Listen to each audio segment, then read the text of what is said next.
Bismillahirrahmanirrahim. Assalamualaikum warahmatullahi wabarakatuh. Masyarul muslimin yang dirahmati oleh Allah Subhanahu wa taala. Kita sudah memasuki bulan Zulqa'dah dan sebentar lagi kita akan memasuki bulan Zulhijjah, yang mana di bulan Zulhijjah ada suatu ibadah yang sangat luar biasa.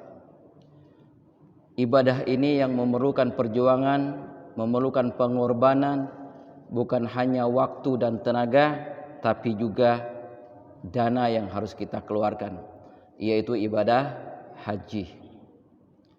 Allah perintahkan dalam surat Ali Imran disebutkan ayat 97, walillahi 'alan nasi hijjul baita man istata'a ilaihi sabila. Kerjakanlah haji karena Allah Subhanahu wa taala adalah kewajiban kita terhadap Allah Subhanahu wa taala. Man istata'a, bagi yang mampu untuk melaksanakannya. Bagi yang mampu melaksanakannya. Makanya ketika kita melaksanakan ibadah haji adalah orang-orang yang telah dimampukan oleh Allah Subhanahu wa taala. Masalah kemampuan ini apabila ada niat di dalam hati kita untuk melaksanakan ibadah haji ataupun umrah, maka Allah akan memampukan kita untuk melaksanakannya. Ketika kita sudah mempunyai niat yang kuat dan tekad yang bulat, maka Allah berikan jalan bagi kita untuk melaksanakan ibadah haji. Perintah ibadah haji ini adalah ketika Nabi Ibrahim alaihissalam diperintahkan oleh Allah dalam surat Al-Hajj surat 22 ayat 27 disebutkan, wa azin fin nasi bil haji ya'tuka rijalan wa ala kulli damirin ya'tina min kulli fajjin amik. Dan serulah manusia dan ajaklah manusia untuk mengejarkan haji. Haji dalam bahasa Arabnya adalah berziarah, berkunjung. Jadi Allah perintahkan kepada Ibrahim untuk menyerukan untuk berkunjung ke Baitullah, atau dengan istilahnya Baitul Atiq, rumah yang tua. Niscaya mereka akan datang kepadamu dengan berjalan kaki atau mengendarai setiap unta yang kurus. Mereka datang dari segenap penjuru yang jauh. Di ayat ini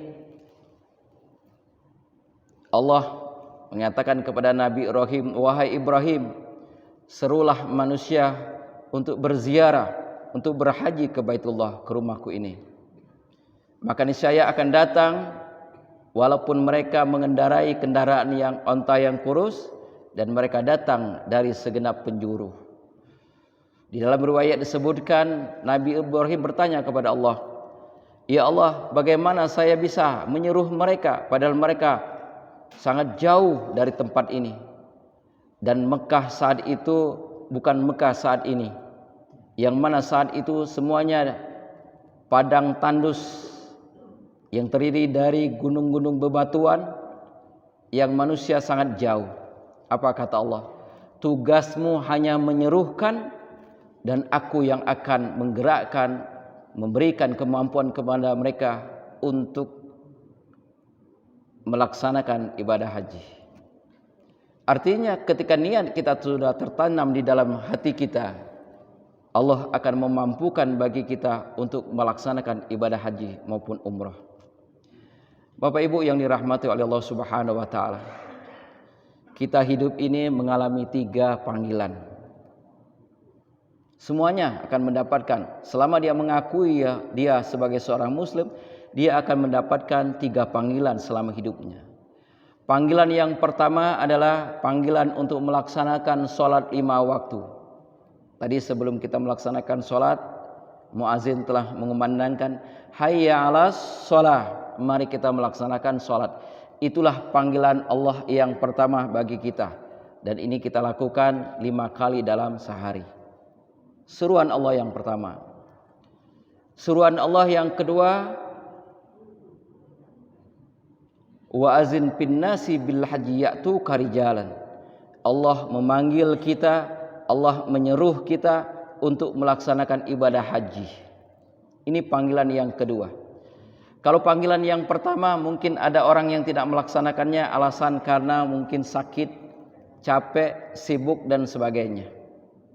Tetapi alasan yang kedua ini bukan hanya jasmaninya yang menjadi alasan, dana ataupun biaya untuk melaksanakannya menjadi alasan sehingga mereka tidak melaksanakan ibadah haji. Dan panggilan yang ketiga adalah panggilan ke rahmatullah. Nah, panggilan yang ketiga ini tidak ada alasan. Siap atau tidak, kita harus menghadap Allah Subhanahu wa taala. Oleh karena itu, sebelum kita dipanggil dengan panggilan yang ketiga, maka marilah kita tekadkan di dalam diri kita untuk melaksanakan ibadah haji maupun umrah. Masyarul muslimin yang dirahmati oleh Allah Subhanahu wa taala. Ibadah haji berbeda dengan ibadah umrah. Kalau ibadah umrah bisa kita laksanakan setiap bulan, kapanpun kita mampu untuk melaksanakannya. Tetapi ibadah haji ada bulan-bulan tertentu yang harus kita laksanakan. Dalam surah Al-Baqarah Allah sebutkan Al-Hajju ashurun ma'lumat. Musim haji itu bulan-bulan yang telah dimaklumi atau yang telah ditentukan. Jadi sejak bulan Syawal, Zulqa'dah, Zulhijjah itu adalah bulan-bulan haji.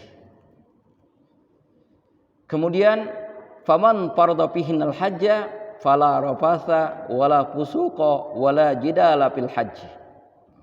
Ketika kita telah mengerjakan ibadah haji, barang siapa yang melaksanakan ibadah haji dalam bulan-bulan itu, maka janganlah dia berkata jorok, rafas, wala fusuq, tidak melakukan maksiat, wala jidalah, dan tidak bertengkar ataupun berkelahi. Wa ma taf'alu min khairin ya'lamullah. Barang siapa yang melakukan kebaikan, Allah pasti mengetahui. Allah pasti tahu apa yang kita kerjakan. Kemudian ayat ini melanjutkan watazawwadu fa inna khairaz zadi taqwa. Inilah berbekallah kamu dan sebaiknya bekal adalah takwa. Jadi bukan hanya uang yang menjadi bekal kita, bukan hanya fisik yang sehat bekal kita, bukan hanya waktu yang kita sisihkan, tapi yang terpenting untuk melaksanakan ibadah haji adalah takwa. Inilah bekal yang sebenarnya. Banyak orang yang melaksanakan ibadah haji cuma karena kemampuan ekonomi finansialnya dia bisa melaksanakan ibadah haji. Tetapi lupa dengan bekal yang paling penting di dalam melaksanakan ibadah haji. Allah sebutkan, enggak ada Allah sebutkan fatazawwadu fa inna khairuz zadi almal, enggak. Sebaik-baiknya bekal adalah harta. Tetapi Allah mengatakan sebaik-baiknya bekal adalah takwa. Artinya sebelum kita melaksanakan ibadah haji, ketika berada kita di Indonesia atau di negeri kita, maka perbanyaklah ibadah-ibadah kita untuk mendapatkan bekal takwa kita kepada Allah Subhanahu wa taala. Apa itu takwa? Dalam bahasa Arabnya takwa ini artinya takut. Artinya dia meningkat rasa takutnya kepada Allah Subhanahu wa taala. Maka takwa ini di dalam surah Al-Imran disebutkan ayat 133 dan sering ini dibacakan wasari'u ila maghfiratin min rabbikum wa jannatin arduhas samawati wal ardh uiddat lil muttaqin. Ya. Dan bersegeralah kamu kepada ampunan Allah dan kepada surganya yang luas, yang seluas bumi dan langit, yang disiapkan bagi orang yang bertakwa. Siapa itu orang yang bertakwa? Inilah bekal ciri orang yang bertakwa. Yang pertama, allazina yunfikuna fis sarra, orang yang menafkahkan hartanya di waktu lapang dan sempit. Ketika orang yang mempunyai sifat suka memberi, baik di waktu lapang maupun sempit, maka ciri orang yang bertakwa ada pada dirinya, salah satunya. Yang kedua, ciri orang yang bertakwa adalah allazina yunfikuna fis sarai wad dharra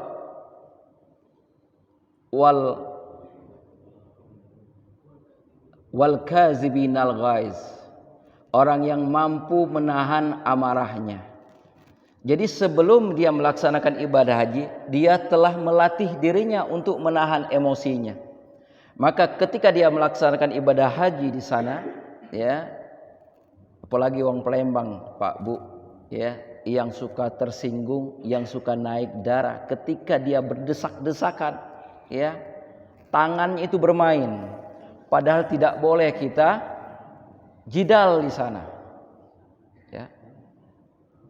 Apalagi, ya, kalau biasanya di negerinya dia suka punya geng, ya, ketika dia tawaf di Ka'bah itu dia langsung membuat barisan brigade, ya, yang apabila ada orang yang menyerang itu langsung ditendang keluar.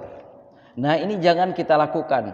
Makanya bekal yang selanjutnya adalah menahan, ya, diri, melatih dirinya agar jangan emosi. Maka banyak Pak Haji dan Bu Haji ketika pulang ke Indonesia emosinya malah meningkat. Kenapa? Karena sebelum dia melaksanakan ibadah haji, ya, belum melatih dirinya untuk membekali takwa tadi kepada Allah Subhanahu wa taala. Ya. Saya punya cerita di suatu tempat yang mana Pak Haji satu dengan Pak Haji lainnya ribut gara-gara selokan saja. Ya, akhirnya berantem. Padahal semuanya menyandang predikat haji. Nah, karena dia tidak membekali dirinya dengan takwa, maka hajinya, ya, bukan haji yang mabrur sebagaimana yang Rasulullah katakan, al umratu ilal umrati kafaratun bainahuma wal haju mabrun laisal lahul jaza ilal jannah. Umroh yang satu dengan umroh yang lainnya merupakan penghapus di antara keduanya, waktu keduanya. Dan balasan orang yang haji tidak lain adalah surga. Inilah haji yang mabrur. Nah, kalau Pak Haji cirinya hajinya yang mabrur, ketika dia pulang dari hajinya dia berubah, ya, karakternya. Orangnya semakin sabar, orangnya semakin tawadu, orangnya semakin pemurah, suka memberi. Ini kadang-kadang ada orang-orang yang datang dari pesantren ataupun lembaga datang ke rumahnya, Pak Haji, ini ada bantuan. Mamano dia bantuannya. Langsung diperiksanya itu apa namanya? Proposalnya. Ada sesuatu yang tidak sesuai dengan dirinya, akhirnya bukan malah memberi, malah dia protes. Banyak seperti itu. Bahkan ada yang minta-minta, ya, orang yang minta-minta ini akhirnya malah diusir. Nah, kalau hajinya seperti itu, ya, maka kita harus bertanya apakah benar hajinya. Karena banyak Bapak Ibu yang dirahmati oleh Allah Subhanahu wa taala, ketika mereka melaksanakan ibadah haji di sana, ya, bukan melaksanakan sholat sunnah, terkadang sholat fardu pun mereka tidak melaksanakannya.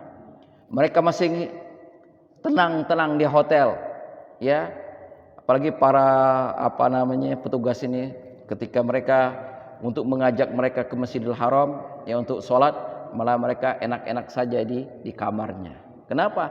Karena tidak dibekali ketika dia sebelum berangkat haji. Ya. Yang ketiga, wal afina 'anin nas. Bekal ataupun ciri orang-orang yang bertakwa itu orang yang, ya, bisa memaafkan kesalahan orang lain. Ya, orang yang bisa menahan dirinya untuk tidak memberikan perlawanan kepada orang yang menyakitinya. Maka ciri orang hajinya yang mabrur adalah dia tidak merasakan ataupun tidak mempunyai sifat dendam di dalam dirinya. Ketika ada orang yang melakukan kesalahan, dia mudah untuk memaafkannya. Kemudian yang keempat, wallahu yuhibbul muhsinin. Allah sangat menyukai orang yang berbuat baik. Maka kalau dia predikatnya Pak Haji dan Bu Haji, dia senang sekali berbuat kebaikan. Dia senang sekali apapun, setiap hari dia mempunyai progres. Apa yang harus saya lakukan hari ini untuk kebaikanku? Dia langsung pagi-pagi apa yang dilakukan terhadap dirinya secara pribadi, ya, dan terhadap orang-orang yang berada di sekelilingnya. Kemudian sifat, ya, takwa yang selanjutnya, faiza fa'alu fahisatan aw zalamu anfusahum zakarullah. Jika mereka melakukan kesalahan, dia langsung ingat kepada Allah dan memohon ampun kepada Allah atas semua kesalahannya. Masyarakat muslimin yang dirahmati oleh Allah Subhanahu wa taala. Ada sebuah ancaman, ya, bahwa bagi siapa yang mampu melaksanakan ibadah haji, kemudian mereka tidak mau melaksanakan ibadah haji, ya, maka tinggal pilih. Disebutkan dalam sebuah hadis, ya, An Umar, man ataqal hajja falam yahujja fasawun alaihi yahudiyan mata au nasraniyan. Barang siapa yang telah diberikan keleluasan rezeki, telah mampu untuk melaksanakan ibadah haji, kemudian tidak mau untuk bersiap-siap untuk berangkat, maka tinggal pilih dia mati secara Yahudi atau secara Nasrani. Artinya kita menjadi orang yang mati dalam keadaan Nasrani dan Yahudi. Kemudian bagaimana kalau dia sudah mendaftarkan diri, kemudian dia mati, ataupun dia mempunyai kemampuan untuk melaksanakan ibadah haji dari segi hartanya, tetapi dia belum sempat melaksanakan ibadah haji. Sebuah ulama mengatakan, wa in mata man lazimahu ay al hajj wal umrah akhraju min tarokatahu min ra'sil mal ausabihi aula. Jadi barang siapa yang meninggal dunia padahal dia mempunyai kewajiban untuk melaksanakan ibadah haji dan umrah belum melaksanakannya, maka diambil dari harta yang ditinggalkannya, harta warisnya, untuk dibadalkan. Dia berwasiat atau tidak.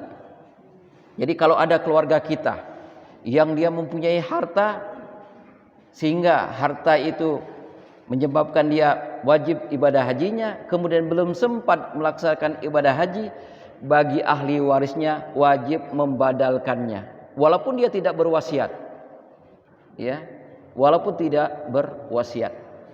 Saking wajibnya ibadah haji bagi yang mampu. Tetapi bagi yang tidak mampu, ya, disebutkan walillahi 'alan nasi hijjul baita man istata'a ilaihi sabila. Jadi bagi siapa saja yang mampu dalam segi ekonomi. Maka jangan sampai, ya, panggilan ketiga sampai kepada kita, ya, kalau di dalam perusahaan itu peringatan yang ketiga, ya, sehingga kita dipecat dari perusahaan itu atau dipanggil oleh Allah Subhanahu wa taala, maka bagi kita yang mampu melaksanakan ibadah haji, ya, segerakanlah. Minimal kita telah mendaftar tanda seriusnya kita atau ada niat di dalam diri kita. Masyarakat muslimin yang berbahagia. Dan ayat-ayat, ya, yang berkenaan dengan ibadah haji ini, ya, disambungkan oleh Allah Subhanahu wa taala dengan masalah ibadah kurban. Liyashhadu manafi'a lahum wa yazkuru smallahi fi ayyamin ma'lumat ala ma razaqahum min bahimatil an'am. Agar mereka menyaksikan berbagai manfaat untuk mereka dan agar mereka menyebut nama Allah pada beberapa hari yang telah ditentukan atau rezeki yang dia berikan kepadanya berupa hewan ternak. Artinya salah satu manfaat dari beribadah haji, kita akan berhadapan atau bertemu dengan manusia-manusia dari berbagai penjuru, ya. Dan di situ kita menyebut nama Allah di hari-hari yang telah ditentukan itu. kemudian kita melaksanakan ibadah kurban, ya, melaksanakan ibadah kurban sebagai rezeki yang Allah berikan kepada kita. Dan berkenaan dengan kurban ini juga ada ancaman dari Allah Subhanahu, dari Rasulullah sallallahu alaihi wasallam. Wa man lahu sa'atan falam yudahi fala yuqarribanna musallana. Barang siapa yang telah diberikan kelapangan rezeki kemudian tidak berkurban, maka janganlah dia mendekati tempat sholat kami. Ibadah haji ada ancaman, ya, bahwa barang siapa yang tidak melaksanakannya maka mati dalam keadaan Yahudi dan Nasrani. Dan di Idul Adha juga kita melaksanakan ibadah kurban yang apabila kita mampu melaksanakannya kemudian tidak berkurban, maka Rasulullah telah memberikan ancamannya, jangan mendekati tempat sholat kami. Di hadis yang lain, jangan mendatangi tempat-tempat orang yang melaksanakan Idul Adha atau sholat Id. Artinya, barang siapa yang diberikan kemampuan oleh Allah rezeki untuk kurban di tahun ini, kemudian dia ujuk-ujuk datang ke tempat sholat ataupun ke tempat ke lapangan untuk melaksanakan Idul Adha, harus dipertanyakan di dalam diri kita. Jangan-jangan kalau ada Rasulullah di depan kita, Rasulullah langsung mengusir kita dan menolak kita. Kamu mampu untuk berkorban, kenapa kamu tidak melaksanakan kurban? Kenapa? Karena dari kurban ini kamu akan membantu saudara-saudara kamu yang tidak mampu. Ya, fakulu minha, dan makanlah dari binatang hewan kurban itu, wa at'imul ba'isul fakir, dan bagikanlah kepada orang-orang yang fakir yang membutuhkannya. Seharusnya kita punya rasa seperti itu. Ketika kita mampu untuk berkurban kemudian kita tidak melaksanakan ibadah kurban, maka Rasulullah akan mengancam kita. Oleh karena itu, bagi siapa yang saat ini diberikan kemampuan oleh Allah untuk melaksanakan kurban, maka mulailah, ya, untuk berniat, bernazar, berazam untuk melaksanakan kurban di tahun ini. Masyarul muslimin yang dirahmati oleh Allah Subhanahu wa taala, Bapak Ibu, ibadah haji merupakan suatu ibadah yang sangat besar sekali pahalanya. Karena jazanya, balasannya tidak lain adalah surga. Ya, al-hajju mabrur, laisa lahul jaza ilal jannah. Tidak ada balasan kecuali surga. Semoga Bapak Ibu yang haji, Pak Haji dan Bu Haji yang ada di Masjid Nur Huda ini, ya, mendapatkan balasan surga ini. Kok nggak ada yang mengaminkan? Bapak Ibu yang telah haji di masjid yang duduk di saat ini mendapatkan balasan surga dari Allah Subhanahu wa taala. Amin ya rabbal alamin. Kalaupun belum mendapatkannya ataupun ciri-ciri daripada orang yang mendapatkan surga dari Allah Subhanahu wa taala, ya, masih ada kesempatan untuk memperbaiki diri kita, untuk menambah bekal kita, untuk menambah, ya, ilmu kita, sehingga ketika kita menghadap Allah Subhanahu wa taala dalam keadaan husnul khatimah. Dan ibadah haji dan umrah ini juga merupakan ibadah bagi ibu-ibu, ya, melebihi daripada jihad fisabilillah. Suatu ketika Aisyah pertama bertanya kepada Rasulullah, "Ya Rasulullah, bagi kaum laki-laki, ya, diperintahkan untuk berjihad di jalan Allah. Dan jihad di jalan Allah pahalanya adalah surga dan akan mendapatkan bidadari-bidadari yang ada di surga. Sedangkan kami kaum wanita, ya, tidak diperbolehkan karena kami kaum lemah." Apa kata Rasulullah? Janganlah khawatir. Jangan khawatir dan jangan takut. Sesungguhnya jihad bagi kaum wanita itu adalah umrah dan haji. Haji dan umrah. Jadi haji dan umrah ini merupakan jihadnya bagi kaum wanita.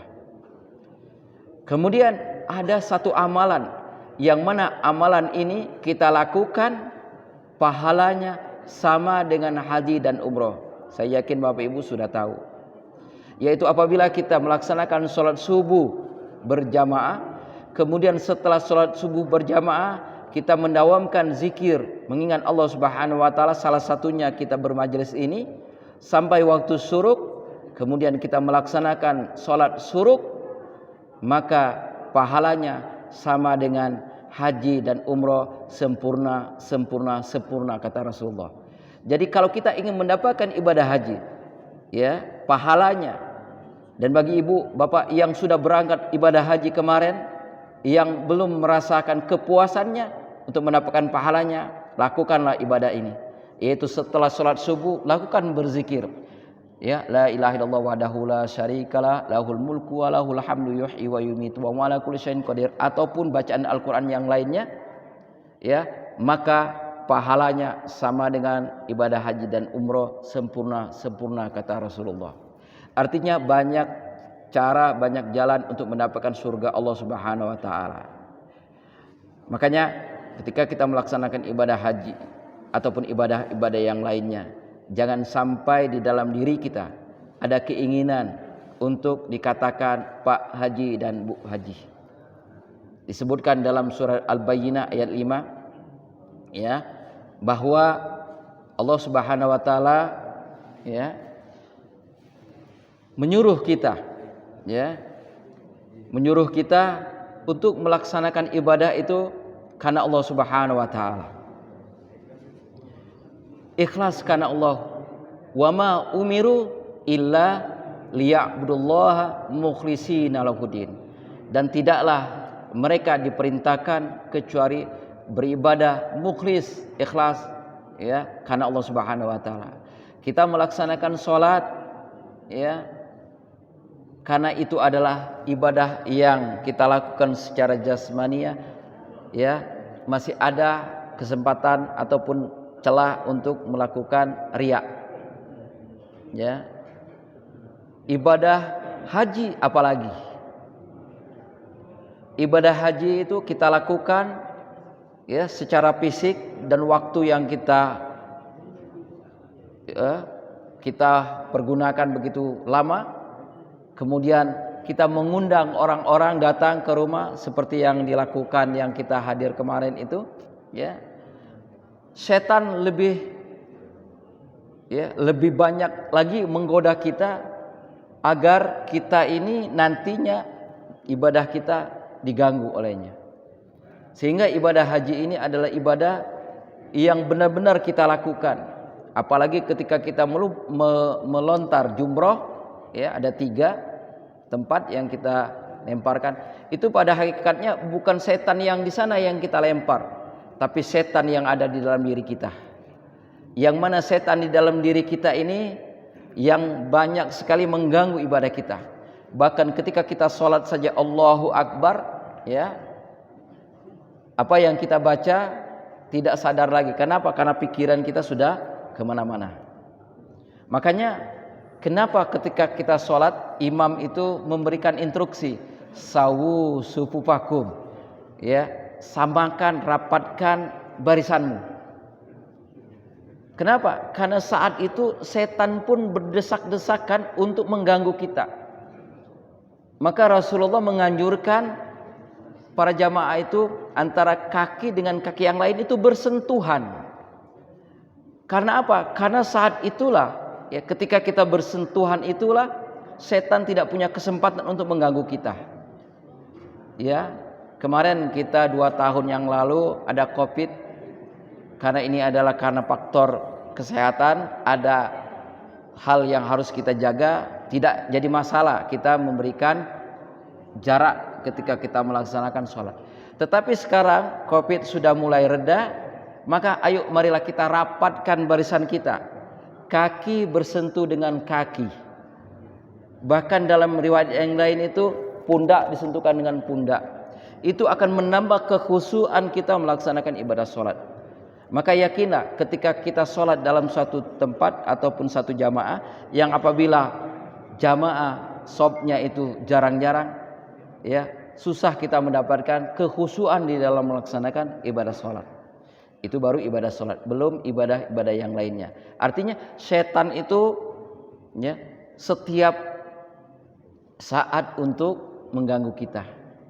Maka disebutkan dalam surat Yasin, Alam ahad ilaikum ya bani Adam alla ta'budu syaitan innahu lakum aduwwum mubin. Telah aku beritahu, kata Allah, sesungguhnya jangan engkau menyembah syaitan, karena syaitan itu musuh yang nyata bagi kita. Maka ketika kita melental jumrah itu memberikan isyarat bahwa musuh utama kita adalah syaitan. Dan setan yang terbesar di hadapan kita adalah yang ada di dalam diri kita. Dan gunanya puasa kita adalah bagaimana cara menaklukkan setan yang ada di dalam diri kita. Maka ketika puasa kita lakukan, setan itu dibelenggu. Kenapa? Karena setan tidak akan bebas di dalam diri kita karena kita dalam keadaan lapar. Tetapi setan yang berada di luar kita itu masih berkeliaran. Sehingga banyak juga orang yang berpuasa tergoda oleh rayuan setan ini. Ma'asyiral muslimin yang dirahmati oleh Allah Subhanahu wa taala. Pendek kata, marilah kita tekadkan di dalam diri kita memusuhi setan dengan sebenar-benarnya, bahwa kita melaksanakan ibadah karena Allah Subhanahu wa taala. Ketika iblis menghadap Allah Subhanahu wa taala mohon izin untuk menggoda anak cucu Adam, akhirnya permohonan iblis dikabulkan oleh Allah Subhanahu wa taala. Hanya satu yang tidak bisa terkena godaan syaitan, illa ibadika al-mukhlasin, kecuali hambamu yang ikhlas karena Allah. Kalau seorang berilmu, dengan ilmunya syaitan menggoda kita. Kalau dia orang yang berharta, dengan hartanya syaitan menggoda kita. Kalau dia seorang pejabat, karena jabatannya syaitan menggoda kita. Begitupun popularitas kita, ketenaran kita. Bahkan seorang hafiz pun, seorang yang hafal Al-Quran pun digoda oleh setan karena hafalannya. Hati-hati. Cuma satu yang terlepas dari godaan setan, orang yang ikhlas dalam beramal. Dia membaca Al-Quran karena ikhlas karena Allah. Dia beribadah sholat karena Allah. Dia melaksanakan ibadah haji karena Allah. Dia melaksanakan yang lainnya karena Allah. Maka setan tidak mampu untuk menggodanya. Jangan dikira orang yang biasa di masjid, sholatnya di masjid, baca Al-Quran, lepas dari bujuk rayu setan, paling besar itu setannya. Semakin rajin, semakin besar setan. Bahkan keroyokan dia untuk mengganggu kita. Jangan dikira, misalkan seorang sekelas ulama Abdul Somad atau Edi Hidayat tidak ada setannya, itu jenderal-jenderalnya setan yang menggodanya. Kenapa? Karena bukan bentuk secara lahiriah saja yang digoda oleh setan, tetapi hatinya digoda, niatnya digoda, bahkan perilaku secara nurani, rohaninya dia digoda oleh setan. Oleh karena itu, maka ketika kita di pagi hari ada sebuah wiritan, disebutnya al-ma'surah di pagi hari. Ada kalimat yang mana kalimat ini kita memohonkan perlindungan dari gangguan-gangguan setan. Kita berdoa kepada Allah, kita mohon kepada Allah agar terlepas dari gangguan-gangguan setan ini. Oleh karena itu, ma'asyiral muslimin yang dirahmati oleh Allah Subhanahu wa taala, apapun kondisi kita, apapun kedudukan kita, kita harus waspada bahwa setan selalu menggoda kita, tidak lengah sedikit pun ingin menjerumuskan kita dari jalan Allah Subhanahu wa taala. Maka ketika kita membaca surah Al-Fatihah, ihdinas siratal mustaqim, ya Allah, tunjukkan kami ke jalan yang lurus, jalan yang istiqomah, jalan yang Engkau ridhoi, bukan jalan yang Engkau murkai. Ma'asyiral muslimin yang berbahagia, mungkin sampai di sini. Kalau ada yang mau ditanyakan silakan tentang haji ataupun kurban, kami persilakan.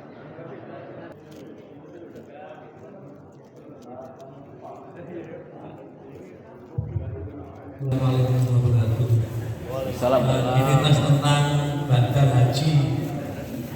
Jadi di KBH itu menerima badal haji. Contohnya di Petro Haji Pertamina itu. Jadi kalau anaknya itu sudah haji, boleh membatalkan dia berangkat haji untuk orang tuanya. Itu satu. Karena dia lupa. Jadi satu orang itu sampai hari ini 7,5 juta untuk membatalkan haji haji orang tuanya. Iya. Tapi dia tidak berangkat, dia bayar aja ke Petro. Nanti Petro di Mekah ada perwakilan dan sudah haji, dengan banyak mahasiswa yang haji di sana. Iya. Itu penjelasan bagaimana Mas? Iya. Oke. Badal haji. Sedikit ada koreksi ya. Banyak orang yang salah menyebutkan ba'dal haji. Yang benar itu adalah badal. Kalau ba'dal itu artinya setelah, ba'da, setelah, ba'dal haji, setelah haji. Tapi badal bahasa Arabnya mengganti orang yang haji, ya. Jadi badal haji, sebenarnya haji itu tidak bayar. Haji itu tidak bayar. Yang bayar itu adalah ongkosnya. Makanya ketika kawan-kawan kita dari Mesir ibadah hajinya ke Mekah, itu cuma $600 saat itu. $600 berapa harganya? Ya, sedangkan kita dari Indonesia saat ini berapa? 40-an. Ya, 40-an. Kenapa? Karena jaraknya. Makanya ketika kita membadalkan haji, karena mahasiswa yang ada di sana siap untuk membadalkannya, maka cukup kita bayarkan kepada mereka untuk melaksanakan ibadah haji. Sebab istilahnya ongkos capeknya. Ongkos capeknya. Boleh kita badalkan dengan nama orang tua kita, dengan BIN-nya kita badalkan. Tetapi Pak, hati-hati juga, harus dengan orang yang amanah. Karena begini pengalaman, ya. Ada orang yang membadalkan haji, ya. Anggap saja kalau 7 juta itu berapa dolar? Ya, biasanya di sana itu $500, ya, kurang lebih. $500. Nah, $500 ini nanti itu diinikan lagi, disubkan lagi dengan yang lain. Jadi $400. Dari $400 disubkan kepada yang lain jadi $300. Makanya cari yang amanah di dalam membadalkan haji. Jangan sampai disub-subkan lagi, ujung-ujungnya nggak digawi ke ujung-ujungnya. Kenapa? Oh, dikit nian katanya. Akhirnya malas-malasan dia untuk mengerjakannya. Jadi harus pilih-pilih, ya, travel yang terpercaya untuk membadalkan ibadah haji. Oke, ada yang lain? Ya, silakan Pak.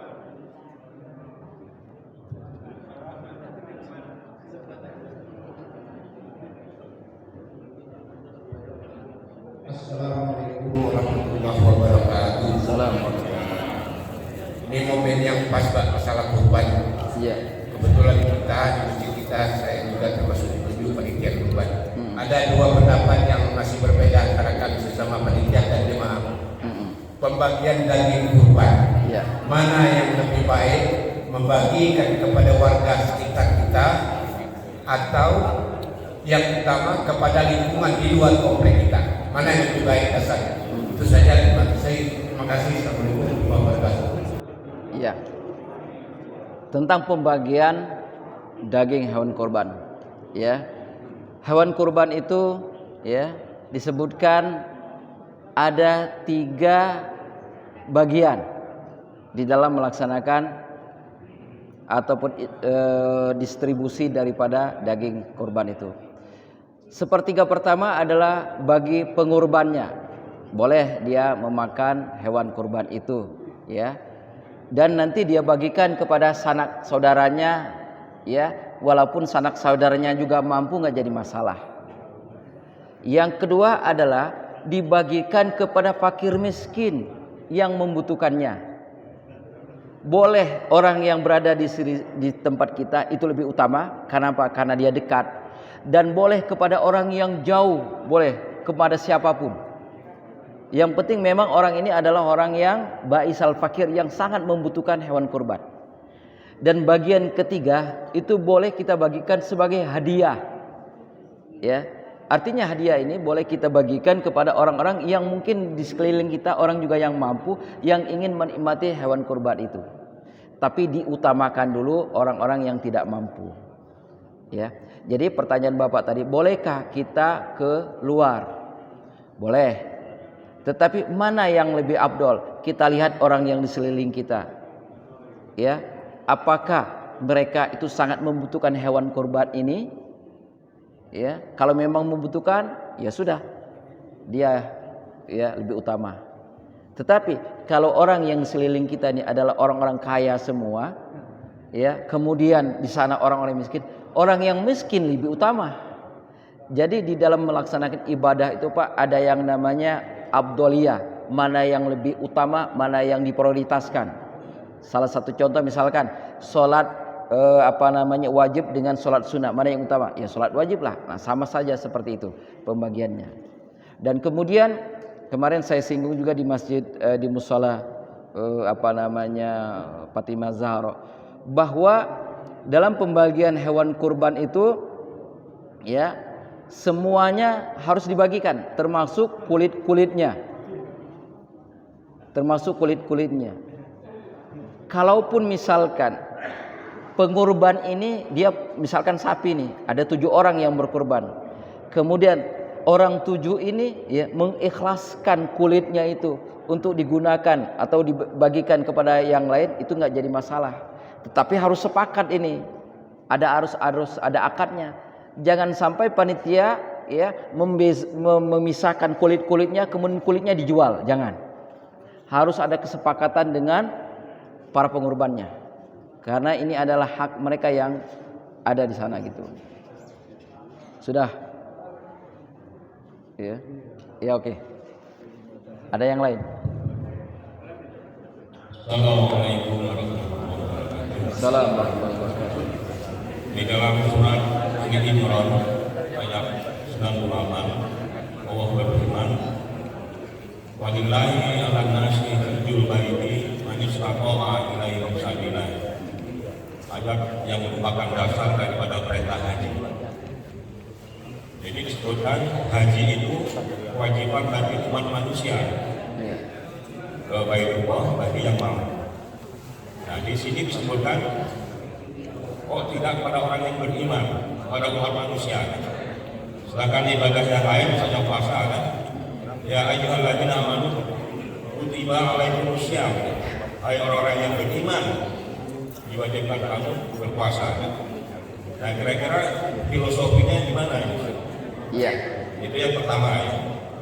Yang kedua, dari pengalaman haji itu jamaah itu ketika menunggu waktu wukuf kan masih banyak waktu di Mekah kan, itu banyak melakukan umroh sunat dari Tamim atau dari Daronan. Nah, padahal ada solusi lain yang tidak usah melakukan umroh sunat, sholat saja isyraq kan, pahalanya sama dengan umroh kan. Kita tidak susah-susah, tidak payah-payah kan, sama dengan umroh itu kalau sholat masyarakat sholat isyraq itu. Sedangkan kalau melaksanakan umroh sunat berkali-kali, nanti tenaganya habis, bisa sakit, pas waktu wukuf, kesehatannya terganggu. Nah, demikian. Terima kasih. Wassalamualaikum warahmatullahi wabarakatuh. Ya, tentang masalah surah Al-Imran ayat 97 Allah sebutkan fihi ayatun bayyinatun maqamu Ibrahim wa man dakhalahu kana amina walillahi 'alan nas. Ya. Nas di sini adalah manusia pada umumnya. Nah, ketika Allah Subhanahu wa taala menyerukan kepada Nabi Ibrahim alaihissalam untuk mengundang manusia untuk melaksanakan ibadah haji, dan kita tahu bahwa sebelum Islam Rasulullah diutus, ya, banyak umat sebelumnya itu melaksanakan haji. Dan sudah saya kasih tahu dari awal bahwa haji itu artinya ziarah. Paham enggak, Pak? Mereka berhaji bukan berarti berhaji ibadah seperti kita sebagai umat Islam, tapi mereka berhaji dengan cara mereka masing-masing. Ada yang berhaji karena namanya ziarah, datang ke sana mungkin untuk melihat bangunan-bangunan yang dibangun oleh Nabi Ibrahim alaihissalam. Maka di sini disebutkan walillahi 'alan nasi hajjul baiti man istata'a ilaihi sabila, ya. Dan kewajiban manusia terhadap Allah adalah melaksanakan ibadah haji atau berziarah ke Baitullah. Makanya ketika Nabi Ibrahim mengundang orang untuk melaksanakan ibadah haji di situ, ya, dan Ibrahim mengatakan, ya Allah, bagaimana mungkin suara saya akan didengar oleh mereka? Apa kata Allah? Ya Ibrahim, tugasmu hanya mengundang saja. Saya yang akan menyampaikan kepada mereka. Dalam riwayat disebutkan, ya, gunung-gunung pada waktu itu menunduk ketika Ibrahim memanggil, "Wahai manusia, Allah telah membangun rumah ini, maka datanglah kamu untuk berziarah ke Baitullah ini, ke rumah Allah ini." Maka ketika itu bayi-bayi yang ada di rahim-rahim ibu pun mendengar panggilan ini. Bahkan kita Bapak Ibu yang dirahmati oleh Allah, ketika berada di alam ruh pun yang ditakdirkan untuk datang ke sana itu juga mendengar panggilan ini. Bahkan mereka mengatakan, labaik Allahumma labaik, kami memenuhi panggilan ini ya Allah. Nah gitu. Artinya Rasulullah pun sebelum diutus sebagai Rasul, dia beberapa kali ya melaksanakan haji intibzar ya karena rumahnya dekat.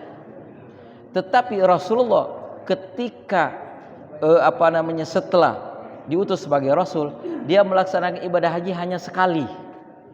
Dan haji ini diperintahkan oleh Allah dalam syariatnya adalah tahun 6 Hijriah. Ya, atau 628 Hijriah. Ya, setelah Rasulullah hijrah. Kemudian Rasulullah setelah di bulan Zulqa'dah itu mendapatkan perintah ini, akhirnya dia berangkatlah dengan 1.500 sahabatnya untuk melaksanakan ibadah haji ini. Ya, ini yang dikenal dengan haji wada. Ya, sedangkan Rasulullah 3 kali melaksanakan ibadah umroh. Ya, padahal antara Mekah dan Madinah itu kurang lebih beberapa ratus meter. Ya. Itu yang pertama. Yang kedua tentang masalah tawaf, umroh. Ya, banyak orang ini niatannya mungkin dia umroh untuk membadalkan, ya, membadalkan keluarganya atau orang tuanya yang belum berangkat umroh. Ya, kenapa? Kalau haji kita harus haji dulu untuk membadalkan. Sedangkan kalau kita di sana umroh yang pertama, ya, kemudian kita umroh kedua, ketiga itu boleh untuk membadalkan yang lainnya. Jadi dalam waktu itu bisa kita beberapa kali membadalkan. Makanya kepada ibu-ibu bapak yang mau berangkat haji ini, umroh selanjutnya kita lakukan untuk membadal. Kenapa? Karena pahalanya juga sama. Ketika kita membadalkan orang, ya, Allah akan memberikan pahalanya kepada orang yang kita badalkan dan juga kepada kita yang melakukannya. Nggak jadi masalah, Pak, ya. Kalaupun memang misalkan badan kita kurang mampu, tetapi saya yakin ketika kita berada di sana, Pak, kita dimampukan oleh Allah. Saya punya cerita juga. Ada ketika di Indonesia, orangnya itu dianggap tidak mampu nih, Pak. Dia sakit, gula darahnya tinggi, dia sudah pakai insulin dan mungkin istilahnya jalan pun dari sini ke depan itu tidak mampu. Tapi ketika dia berada di Mekah dan Madinah, ya, melaksanakan ibadah hajinya, itu sehatnya luar biasa. Sedangkan ada keluarganya yang di Indonesia itu kuat, ya, jasmaninya, tetapi ketika berada di sana itu malah sakit, ya, tidak mampu. Artinya apa, Pak? Kita yakinlah ketika kita sudah berada di sana, karena Allah Subhanahu wa taala, sakit pun akan disehatkan oleh Allah. Tapi jangan sampai ketika kita sehat di tanah air ini kita merasa sombong, nanti akan disakitkan oleh Allah Subhanahu wa taala, ya. Mungkin itu saja. Ya. Assalamualaikum warahmatullahi wabarakatuh. Waalaikumsalam warahmatullahi wabarakatuh.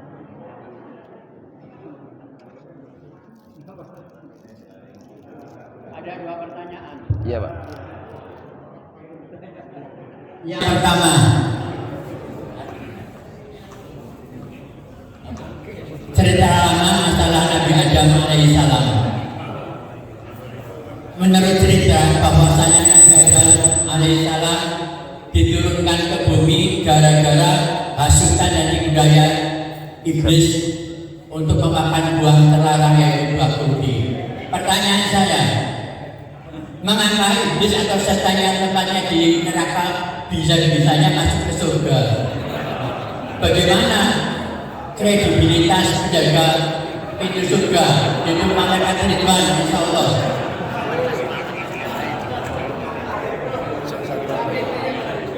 Yang kedua, apa itu Islam khilafah?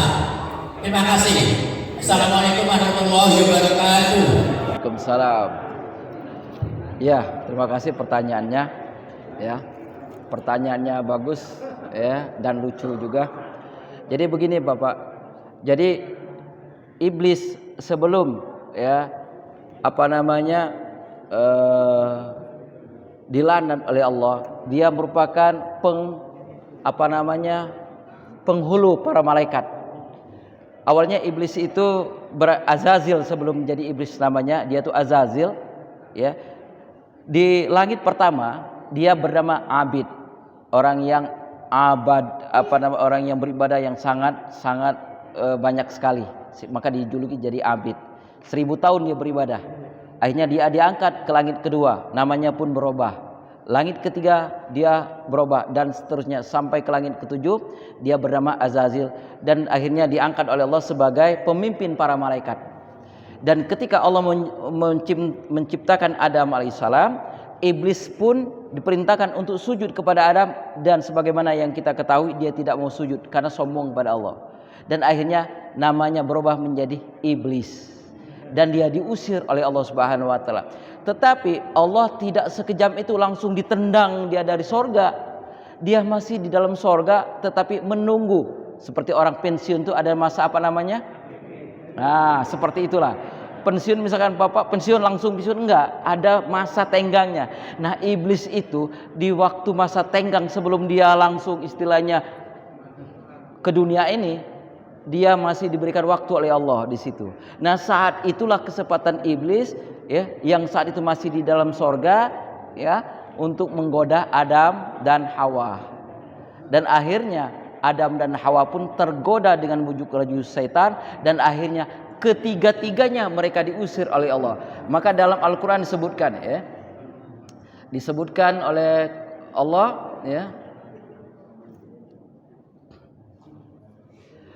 fa'azallahuma, disebutkan di sini wa iz kunna lil malaikati isjudu li Adam fasajadu ila iblis. Dan ingatlah ketika kami berfirman kepada para malaikat, sujudlah kamu kepada Adam, maka mereka pun sujud kecuali iblis, ia menolak. Kemudian di ayat selanjutnya, fazallahuma syaitanu anha fa akhrajahuma mimma kana fi, lalu syaitan memperdaya keduanya dari surga sehingga keduanya dikeluarkan dari segala kenikmatan ketika keduanya berada di surga. Dan kami berfirman, ihbitu ba'dukum li ba'din adu, turunlah kamu semuanya. Artinya saat itu bukan hanya Adam dan Hawa diusir, tapi iblis pun. Jadi Adam, Hawa, iblis turun sama-sama, dan mereka berpencar. Adam berada di daerah Hindia, sedangkan Hawa berada di Jeddah, Mekah, Saudi. Sedangkan iblis Indonesia. Kok tahu ya Pak ya?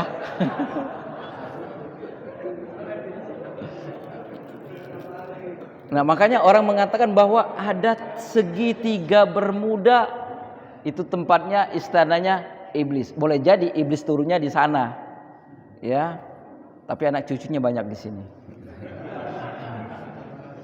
Itu yang kedua, khilafah. Khilafah itu dari kalimat surah Al-Baqarah disebutkan, surah Al-Baqarah, wa iz qala rabbuka lil malaikati inni ja'ilun fil ardi khalifah. Dan ingatlah ketika Tuhanmu berfirman kepada malaikat, aku hendak menjadikan khalifah di muka bumi. Jadi yang namanya khalifah itu adalah pemimpin, dan juga yang mengurus. Jadi yang namanya khilafah itu adalah suatu sistem yang mana sistem ini dipimpin oleh Allah Subhanahu wa taala. Bapak mau enggak dipimpin oleh Allah? Tetapi kenapa manusia tidak mau? Bahkan mendengar kalimat khilafah pun mereka takut. Padahal ketika khalifah Allah turunkan kita sebagai manusia untuk mengurus dunia ini, maka ada orang yang diutus oleh Allah ataupun kita yang memberikan suara kita untuk memimpin kita supaya kita dipimpin oleh Allah Subhanahu wa taala, yaitu berdasarkan Al-Qur'an dan hadis. Makanya Bapak Ibu, jangan sampai kita merasa ketika kalimat khalifah terdengar, khilafah di dalam pikiran kita, akhirnya kita merasa nggak enak ataupun sakit. Khalifah itu merupakan syariat Allah, Khalifah merupakan sunnatullah, yang apabila kita benci dengan kekhalifahan berarti dia telah sudah benci kepada sunnatullah, yang berarti secara tersembunyi dia telah ingkar kepada Allah Subhanahu wa taala. Makanya saya nyatakan di sini, barang siapa yang benci kepada kekhalifahan, dia berarti benci dengan ajaran Allah Subhanahu wa taala dan dia telah keluar dari umatnya Nabi Muhammad sallallahu alaihi wasallam. Ya. Mungkin ini saja yang dapat saya sampaikan.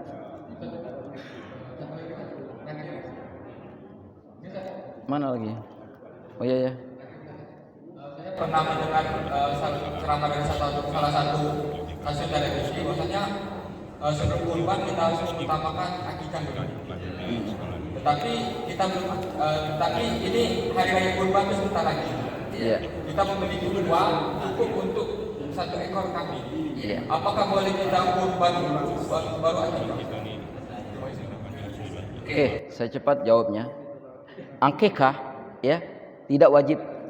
Akikah itu adalah tugas orang tua kita yang mampu untuk mengakikahkan kita. Hukumnya sunnah muakkad, sunnah yang sangat dianjurkan bagi orang tua kita yang mampu. Dan tidak ada halangan kita berkorban kalau kita tidak diakikahkan.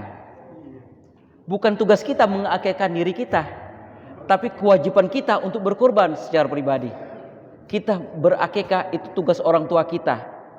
Makanya saya heran dari mana mereka mendapatkan hukum tidak boleh berkorban sebelum berakikah. Tidak ada.